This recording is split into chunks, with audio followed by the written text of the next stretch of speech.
नमस्कार। हिंदी साहित्य की क्लास में आप सभी का स्वागत, अभिनंदन।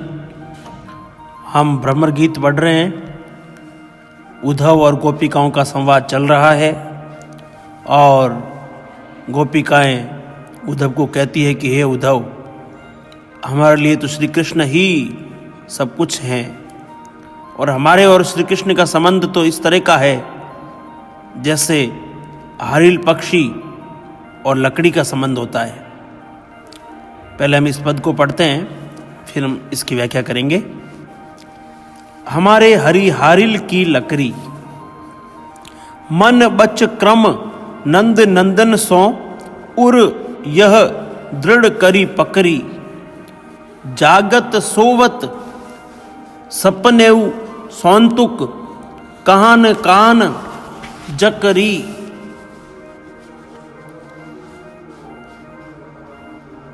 सुन ही जोग लगत ऐसो अली, ज्यों करुई ककरी, सोई व्याधि हमें ले आए, देह की सुनी न करी।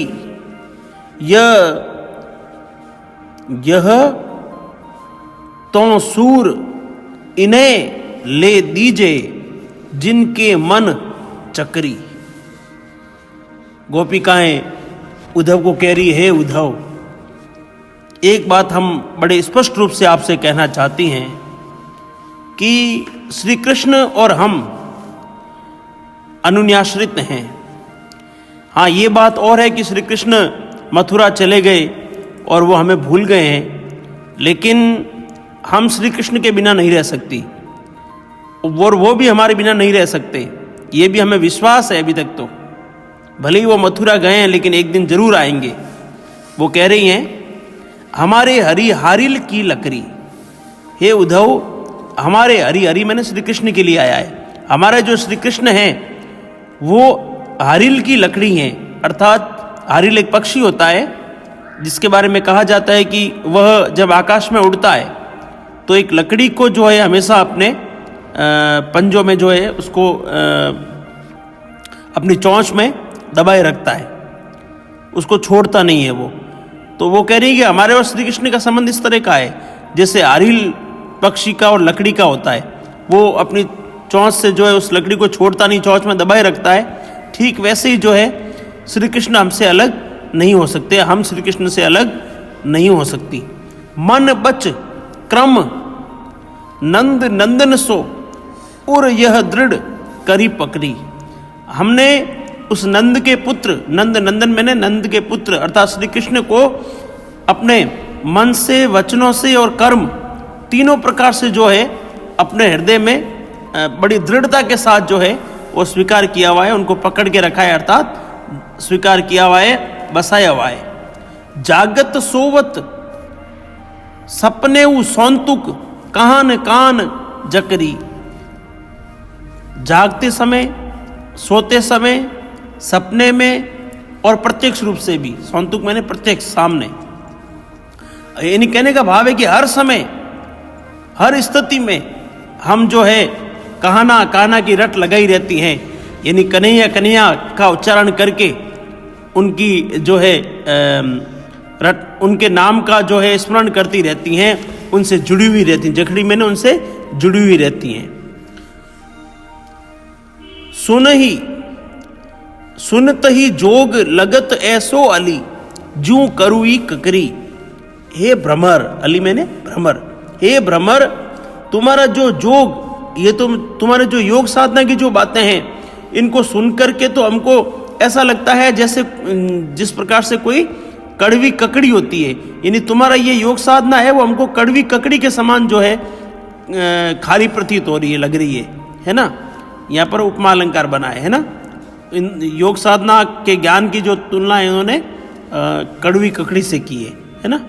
सोई व्याधि हमें ले आए, देखी सुनी न करी। और हे उद्धव, तुम वही जो बीमारी, व्याधि मैंने बीमारी, वो जो योग साधना की बीमारी है उसको तुम यहाँ पर लेकर के आए हो, जिसको हमने न तो कभी सुना है और न कभी इसका उपयोग किया है। यह तो सूर इन्हें ले दीजिए, जिनके मन चकरी।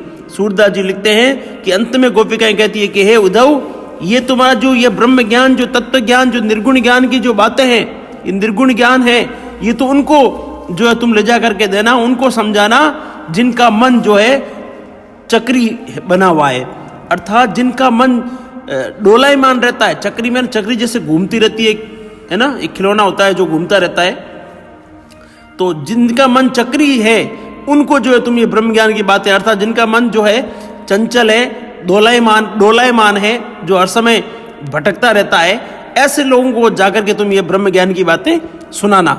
हमारा मन तो एकनिष्ठ है, श्री कृष्ण में ही जो है सन्निहित है, जुड़ा हुआ है, इसलिए हमारे यहाँ पर ये आपके निर्गुण ज्ञान की बातें चलने वाली नहीं है।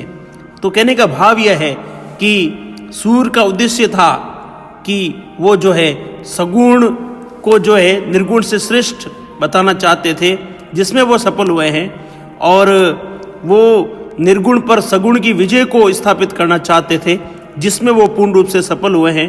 गोपिकाओं के माध्यम से उन्होंने जो है निर्गुण की तुलना में सगुण कितना सरल है, कितना सहज है, और कितना जो है सरलता से उसको अपनाया जा सकता है, उस संदर्भ में उन्होंने भरपूर तर्क दिए, और ये साबित कर दिखाया है पूरे भ्रमर गीत में कि जो है उद्धव का जो निर्गुण ज्ञान है वो धराशायी हो जाता है, और गोपिकाओं का जो सगुण भक्ति है वो जो है विजयी होती है। तो विद्यार्थियों, जो है इस पूरे के पूरे जो ये पद हमने पढ़े हैं, कुल 30 पद हमने पढ़े थे, ये आज ये अंतिम जो चल रहा है, और इसमें पूरे के पूरे पदों में हमने ये पाया कि किस प्रकार से गोपिकाओं ने एक एक करके तर्क दिए, और उद्धव को जो है उसके जो निर्गुण ज्ञान का जो अहंकार था उसको उन्होंने जो है ध्वस्त कर दिया, और सगुण को जो है सगुण की उन्होंने विजय जो है वो दिखाई। ये जो भ्रमर गीत जो हमने पढ़ा है, इस पूरे के पूरे पदों में जो है वियोग श्रृंगार रस की छटा सुशोभित हुई है, और भक्ति रस जो है वो हमें दिखाई देता है। साथ ही यथा तथा जहाँ पर भी जो भी अलंकार यत्र तत्र जो थे वो मैंने आपको साथ साथ में सब बताए हैं, है ना। अनुप्रास अलंकार तो ज़्यादातर सब पदों में आपको मिलेगा। इसके अलावा जहाँ जहाँ जो अलंकार आपको दिखे, जो मुझे लगा, वो भी मैंने आपको बताए। तो आपने अगर वो क्लास अटेंड नहीं किए तो सब की सब क्लास वो सूरदास जी के जो भ्रमर गीत की क्लासें हैं वो सारी की सारी आप अटेंड कीजिएगा। ज़रूर आप उसको सुनना, समझना, और अगर आप चैनल पर नए हैं तो चैनल को सब्सक्राइब अवश्य करें, है ना। घंटी का चिन्ह भी दबाएं जिससे आपको नए वीडियो का अपडेट मिल सके, आप सफलता को प्राप्त करें। इन्हीं शुभकामनाओं के साथ धन्यवाद।